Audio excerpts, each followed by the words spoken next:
Oke. Bismillahirrahmanirrahim. Assalamualaikum warahmatullahi wabarakatuh. Berjumpa pada pertemuan yang pertama ya untuk mata kuliah video pembelajaran. Oke, perkenalkan saya dosen pengampu mata kuliah media pembelajaran. Nama saya Arif Widianto. Kebetulan saya diamanahi untuk mengampu mata kuliah video pembelajaran. Pada mata kuliah video pembelajaran ini Anda diminta untuk outputnya bisa membuat video pembelajaran terkait untuk pembelajaran di PAUD ya. Mungkin saya bukan termasuk dosen di program studi PAUD, saya di program studi pendidikan teknologi informasi. Saya juga kurang begitu tahu tentang bagaimana cara mengajar di PAUD, tapi nanti saya akan membantu Anda membuat pembelajaran yang menarik, yang cukup mudah untuk dilakukan ya. Mungkin materi perkuliahan kebanyakan nanti adalah berbasis praktikum ya. Untuk pembelajaran selama 1 semester ke depan nanti akan saya ajari beberapa proses pembuatan video, mulai dari video yang mudah untuk dilakukan di rumah maupun video yang nanti menggunakan peralatan yang proper atau peralatan yang profesional ya.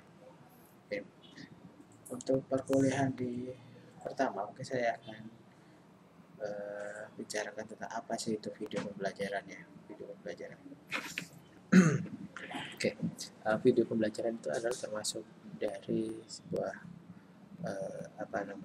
media untuk belajar ya, media pembelajaran. Cuman yang dikemasnya berupa video. Video itu komponennya apa aja? Komponen video itu adalah ada visualnya ya, visual atau gambar ya, dan ada suaranya ya, suaranya. Mungkin sekarang ditambahin juga beberapa animasi untuk memudahkan kita dalam menerangkan atau menyampaikan pesan ya.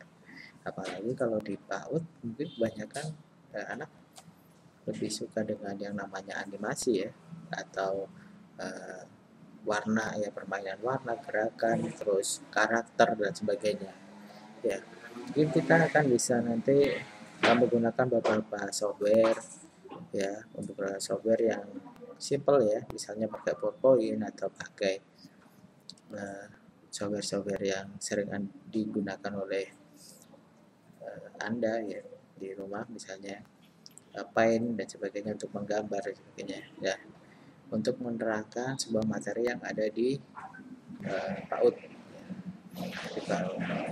Oke, komponen apa aja sih yang perlu disiapkan dalam pembuatan video pembelajaran ya? Komponennya mungkin saya jelaskan ya. Yang pertama adalah pemilihan materi ya. Pemilihan materi yang akan dikembangkan ya. Materi yang akan dikembangkan dalam video pembelajaran itu adalah materi-materi yang sifatnya abstrak ya. Mungkin kalau di PAUD untuk mengenalkan binatang buas, binatang yang cukup besar ukurannya ya, selain dengan bertemu langsung melalui ke kebun binatang dan sebagainya, mungkin bisa ditunjukkan melalui video ya, melalui video belajar. Dan misalnya kayak sistem pencernaan dan yang susah untuk dilihat secara langsung, mungkin bisa digambarkan melalui video pembelajaran ya, yang konsepnya abstrak tapi bisa dikonkretkan. Jadi pemahaman anak misalnya terkait tentang gajah itu kakinya 4 dan belalainya panjang dan telinganya lebar. Dari kita tunjukkan melalui video pembelajaran, anak-anak udah tahu, oh ya, persepsi mereka akan sama bahwa gajah itu ukurannya seperti itu, warna gajah itu seperti itu, dan kakinya ada jumlahnya ada 4, belalainya ada 1, dan telinganya cukup lebar gitu ya. Nah, terus selanjutnya pemilihan materi. Setelah pemilihan materi baru nanti harus disiapkan bahan-bahannya ya, perencanaannya. Ya, perencanaannya nanti ditulis naskahnya. Ya, apa yang akan diterangkan, apa yang akan disampaikan ya, kepada siswanya atau peserta didik yang ada di PAUD. Ya, jadi biar gampang nanti kita akan nulis naskahnya dulu untuk pembuatan video pembelajaran. Jadi Anda tidak akan mengulang-ulang di depan kamera ya. Oke. Terus selanjutnya adalah mungkin peralatan perekamnya nanti ya, setelah berbicara peralatan perekamnya. Alat yang digunakan biasanya mahasiswa sering menggunakan handphone yang berkamera atau pakai laptop yang berkamera. Cukup dengan itu kita juga udah bisa membuat video pembelajaran. Ya, video pembelajaran nanti diperkuat dengan bukti-bukti Anda bisa menggunakan media open source yang terbuka ya, yang misalnya pakai YouTube dan sebagainya untuk mencari data-data atau mencari visual terkait materi yang Anda sampaikan gitu. Diperbolehkan asal kalau di media yang terbuka. Ya, kecuali kalau yang media-media yang sifatnya tertutup ya, dia harus berbayar. Tapi kalau setingkat YouTube dia emang diperbolehkan untuk digunakan, cuma nanti sumbernya harus dicantumkan seperti itu ya. Gambaran singkatnya mungkin seperti ini untuk video yang harus kita buat ya. Saya perlihatkan contohnya ya. Ada di Google Classroom saya kalau nggak salah. Google Classroom ya. Bentar ya.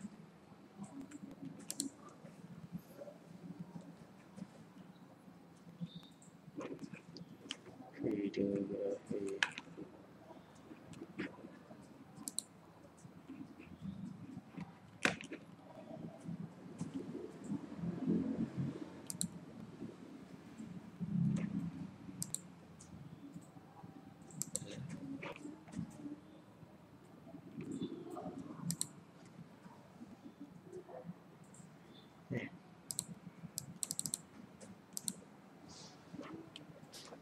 Ya, mungkin contohnya akan nantinya seperti ini.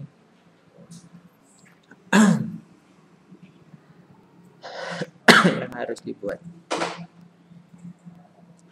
Ya.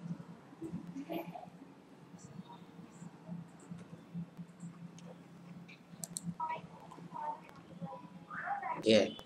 Jadi nanti harus Anda bisa mengajar seperti ini konsepnya. Jadi gurunya sebagai gurunya atau penonton pembelajarannya ya, nanti Anda direkam ekspresi wajahnya dan sebagainya. Saya akan menilainya. Kalau untuk di PAUD mungkin dia harus interaktif ya, seperti Anda mengajar di kelas cuman Anda di depan kamera ya, terus baru backgroundnya kita buat materi yang akan disampaikan ya, bisa dari PowerPoint, bisa dari sumber yang lain ya.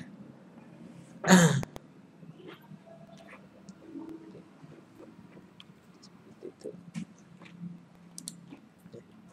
banyak di sini contohnya.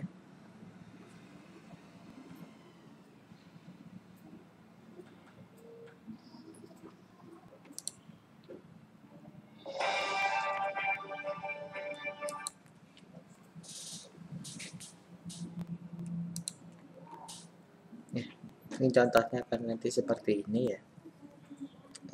Nanti udah ada bayangan seperti apa nanti pembelajaran yang harus Anda buat ya. Mungkin Anda harus sekarang ini menentukan materi apa yang cocok ya, serta menyiapkan narasi apa yang akan disampaikan ya. Itu ya. Jumpa lagi nanti di pertemuan yang kedua. Mungkin saya melalui LMS juga akan saya demonstrasikan cara nulis naskah ya, cara menulis naskah, dan nanti gimana cara perencanaannya, serta nanti gimana cara pengambilan gambarnya ya. Oke. Terima kasih banyak telah menyimak video materi terkait tentang pengenalan video pembelajaran. Assalamualaikum warahmatullahi wabarakatuh.